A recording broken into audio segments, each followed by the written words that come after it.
What's going on, everybody? This is Sunaak here, your coach for the Texas Tyrunts here. If you guys have been following me for the past couple of update videos and my Twitter account, you guys will have known that I'm a part of a draft league. And today was draft day for the TPL Season 3, which had awesomely concluded. It was a lot of fun. So to all the coaches, if anyone else is watching from this, it was a lot of fun. Pleasure to meet all of you. Good luck in Season 3. I'm looking forward to all the battles. So before I go ahead and drop down into the analysis already, I just want to let you all know, for who might not be familiar with the TPL League, the TPL League was a keeper-styled league.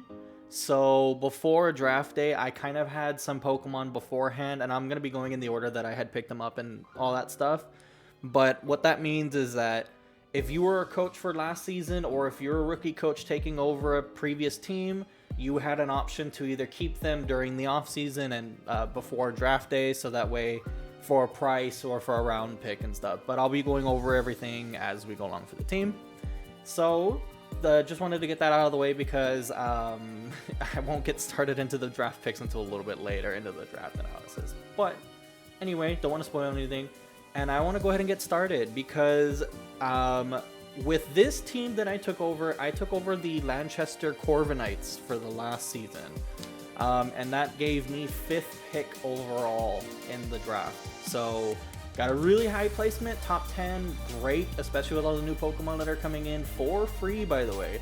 So all these other older Pokemon were cost money or round picks and stuff, whereas during the draft, some legendaries that were introduced in Crown Tundra were for free, and the draft picks obviously, so that's insane. So anyway, what ended up happening in the beginning and during the off season, I ended up picking up Haxorus for $50 out of 100, because they gave us all $100. But anyway, my first Pokemon that I picked up was Haxorus. You know, you can never go wrong with Haxorus. A Mold Breaker, D-Dance, really big physical threat. However, it can be kind of one note at times, if that makes sense. So it can be pretty predictable. So with this, during the season, I want to try to make sure that I not play super predictable. So this being my first draft league, I am extremely nervous, because I see all these other coaches and stuff who have been here from the beginning and are, you know, seasoned battlers and stuff. So what better way to get your feet wet in this? So very, very excited to have picked up Haxorus as a Pokemon to support the team. So, you know, it's a very scary physical threat, and you can't go wrong with it. It has the Dragon Pure typing, so can't go wrong with it. Very excited to have it on my team, and I'm very much looking forward to using this Pokemon. So next up, I actually have Chandelure for my Pokemon, my second pick, which was actually worth a second round pick. So instead of going second during the second round during the draft pick, I've already chosen my Pokemon ahead of time. So Chandelure is a great special attacker. The move pool is pretty interesting. You know, it has a lot of diverse moves. It can kind of catch people off guard. You can play it kind of defensive. You can play it offensively, but since it's such a glass cannon, it can't really be taking too many hits and all that stuff. It has a good offensive type, but however, with it being a glass cannon, it can be kind of iffy here and there. But it does have the fire immunity, which is great. And, you know, Infiltrator is another good ability as well. So looking forward to having that Pokemon. I definitely know that some of the coaches have been trying to snipe that Pokemon away from me, or try to ask me for trades and stuff, but sorry. It's a really good Pokemon that, you know, I've gotten to know over since Black and White. So huge Pokemon that I really enjoy. So that's a good Pokemon there. So very much excited to have that on my team. Third Pokemon that we have now is Mienshao. Mienshao is a fantastic Pivotmon. Very, very good to get some of the momentum going. Has U-turn, Fake Out, you know, all that stuff going on for it. It also has Regenerator, which is a fantastic ability, and I know that that's going to be kind of pivotable for this Pivotmon. It's going to be really good for this Pokemon because it is so weak. It is very fast, but it is just kind of frail in that sense. So can't be taking too many hits, but with that Regenerator ability can give it some of that survivability at least. So very looking forward to that Pokemon. Regenerator's a good ability. Reckless can be good, however, the recoil is not going to be very favorable in my end, but, you know, we'll see how it goes. We're going to play changing it up and stuff. So, Mienshao is a fantastic Pokemon. Got it for my 3rd round pick during the off season. So, very happy to have that Pokemon. Now, these next 3 Pokemon were obtained during a bidding war right before draft. So maybe like a week before draft. I forgot exactly how many days. But these Pokemon, at the time before I picked these Pokemon, I had $0 because I traded some Pokemon, some of the coaches $50, and I think I had only $50 left. And I wasn't planning on bidding on anything. But to the commissioner, actually gave us a stimulus check of $10. So everyone was able to bid on some Pokemon. Some of them were worth $1. Some of them were 15 up. Like, you know, it just depended on how they did last season. But I picked up Dubwool for $10 because, I mean, it's a good physical wall. I was originally going to go with Mudsdale, but if you're watching, Caleb, you sneaky person. However, he took that away from me. He bid more than me, and I didn't have enough money to outbid him, even though he did trade me $20 for some round picks and stuff. So again, huge help, dude. A good physical wall. The only thing about Dubwool that I will say that is kind of a negative against it is its shallow move pool. So you're going to be seeing a lot of the same moves going forward. They tend to get kind of predictable. But however, I think what I really loved about Dubwool was the physical walling potential. And, you know, Cotton Guard and all that stuff is a fantastic move. And Body Press, you know, it's going to be crazy. So, honestly, really, really loving Dubwool. I've got to see Rebel use it from time to time. And it really, like, opened my eyes to Dubwool. So, looking forward to this Pokemon. It got a fantastic pick in my opinion. So, very glad to have it. Next Pokemon that I got was Shanatic for $5. I'm so glad. I mean, no one really bid on it because it is kind of a budget Amoonguss, but you know, I think it has its own good and it has its own things that it can work with. It has good special defense and special attack, which is pretty good. I would say that it has good typing offensive wise only. Defensive, it kind of booty because I mean, a 4-time weakness to poison.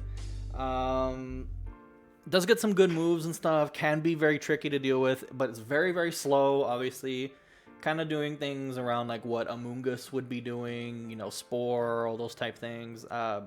Wanted a Fairy type just in case for one of the picks that I wanted, didn't get onto the team.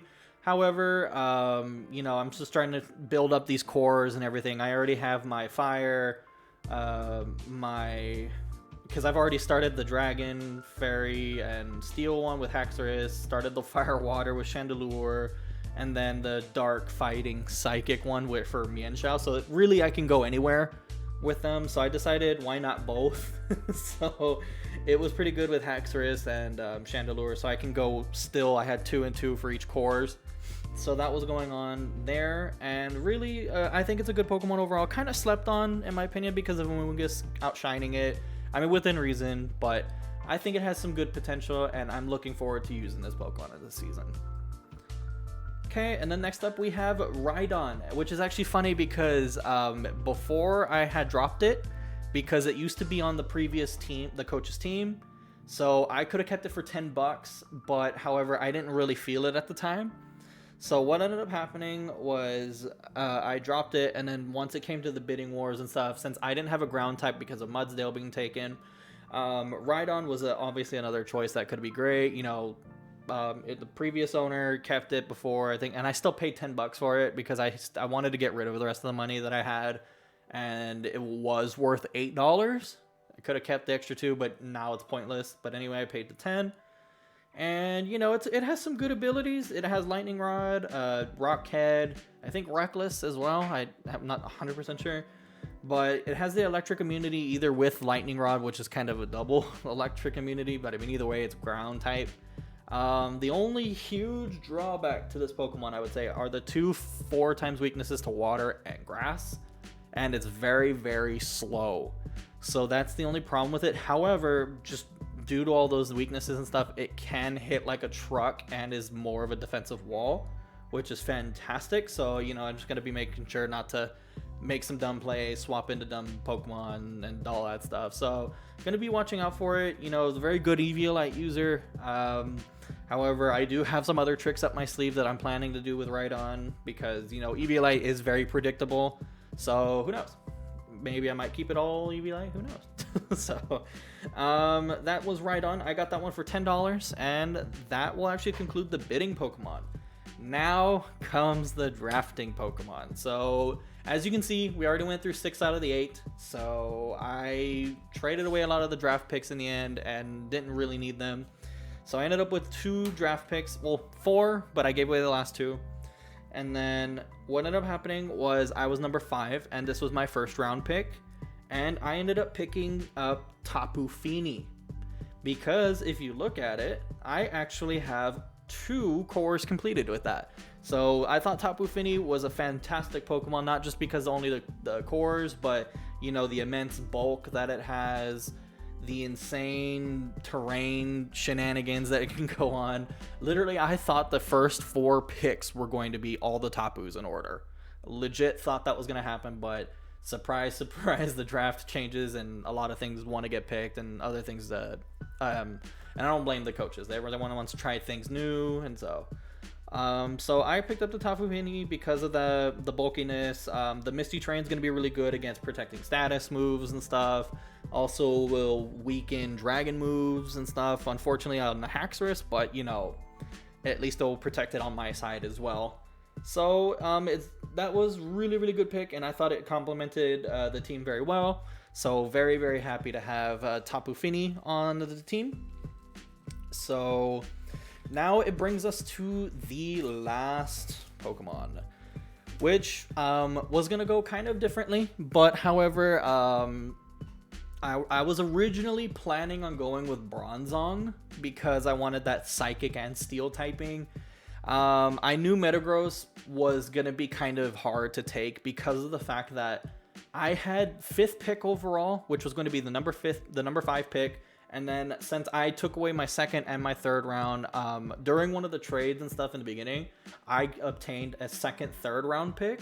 So, but the unfortunate thing was it was 64th. It was the 64th pick out of 191, I believe is what the total was. So after my number 5 pick, I was the number 5 pick, and then it went all the way to 64. So I knew Metagross was going to be taken, and I was really hoping Bronzong wasn't taken. However, with all the steel types and everything going, Escavalier was a Pokemon that I wanted onto the team. Escavalier has a great special defense and defenses. Has some pretty unique typing with Steel and Bug. Can pull off some pretty cool moves and stuff, but the only problem with it is very, very slow. And that's going to be one kind of thing that you'll notice with my team. It's kind of sluggish, with the occasional Pokemon being pretty fast or not. So I'm probably going to be outsped a lot during this season. However, I'm going to see how I can work around all that stuff, you know. So it's going to be really fun and interesting this season. The only thing that I really have to worry about is the 4 times weakness to fire with Escavalier. That's what, 3 Pokemon with 4 times weaknesses. That's Shanatic, Rydon, and the Escavalier. However, I feel that Escavalier can put in a lot of work. It is a huge physical threat, with especially the moves that it gets, and you know, that attack stat and the defenses are insane. So that actually concludes the Texas Tyrunts teams. That's all 8 Pokemon that I ended up picking. Very, very excited for this team. You know, I got a lot of interesting powerhouses. I got some bulk, a little bit of bulk on my side too, but you know, I do need to play very, very unpredictable, I guess. So I just need to watch out because I do have some predictable mons. I guess the overview of the whole team is that I do have a very sluggish team with some heavy hitters, but I do need to watch out for some of these weaknesses that can be exploited, especially some poison moves and stuff being running rampant, and fire and water being really, well, fire, water, and grass, geez, being very, very common types and moves. So But yeah, that's gonna go ahead and conclude the draft analysis for the Texas Tyrunts. I'm sorry that this one might have felt off or might not be your very typical draft analysis and stuff, but you know, it's my first one, my very first season. I hope you all enjoyed it. I hope it kind of gives some insight into the team, and I was kind of going off some of my notes and stuff that I was taking about some of these Pokemon. And you know, I'm actually really looking forward to starting off week one. If you guys are interested in keeping up to date with all these draft leaf shenanigans, I will be posting all the battles every week. I will be announcing stuff on Twitter and everything once stuff has happened, or you know, just make sure you all follow me so you guys can keep up with what's going on with the league. And also make sure you all follow the league and all of the coaches down too, because I will be putting them all in the description. Who's who and their Twitters, and if they have the YouTube channels and stuff, I'll be doing it too, because they all do deserve the support. They're a bunch of great people. I do appreciate them having me on board, because it is a 32 coach team, so there's 2 divisions, so it's going to be really hectic and a lot of fun. Most importantly, it's going to be a lot of fun. So with that, guys, I do want to say thank you so much for watching, and if you guys have any questions, comments, concerns, make sure you leave them down below. Follow me on Twitter, and I'll see you guys for the first week of the TPL Season 3.